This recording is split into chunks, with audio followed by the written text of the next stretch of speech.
জাতীয় ঐক্য ও দেশ গড়ার প্রত্যয়ে বর্তমান সরকার কাজ করছে বলে মন্তব্য করেছেন স্বরাষ্ট্রমন্ত্রী সালাউদ্দিন আহমদ। তিনি বলেন, একটি উন্নত ও সমৃদ্ধ বাংলাদেশ বিনির্মাণে দল মত নির্বিশেষে সর্বস্তরের জনগণকে ঐক্যবদ্ধ হতে হবে। আজ প্রধানমন্ত্রী তারেক রহমানের গুলশানের বাসভবনে তার সঙ্গে ঈদ শুভেচ্ছা বিনিময় শেষে সাংবাদিকদের তিনি এসব কথা বলেন। স্বরাষ্ট্রমন্ত্রী আরও বলেন, ৫ আগস্টের পরে আমরা মুক্ত স্বাধীনভাবে সবগুলো ঈদ উদযাপন করলাম। এ সময় দেশের অব্যাহত সমৃদ্ধি, শান্তি শৃঙ্খলা রক্ষা এবং সর্বাঙ্গীন মঙ্গলের জন্য মহান আল্লাহর দরবারে সম্মিলিত প্রার্থনা করার আহ্বান জানান তিনি।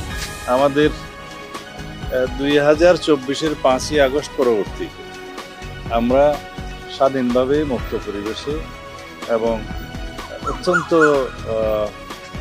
একটি মানুষের মুক্ত স্বাধীন পরিবেশের মধ্যে যে ঈদ উদযাপন করা, সেই পরিবেশটা কয়েকবার আমরা উপভোগ করলাম।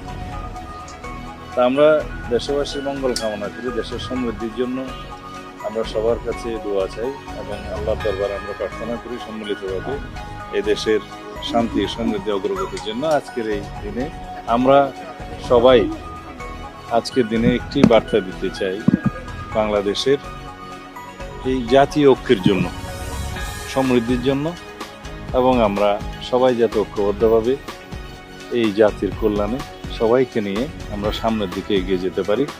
কারণ আমাদের স্লোগান একটা, সবার আগে বাংলাদেশ।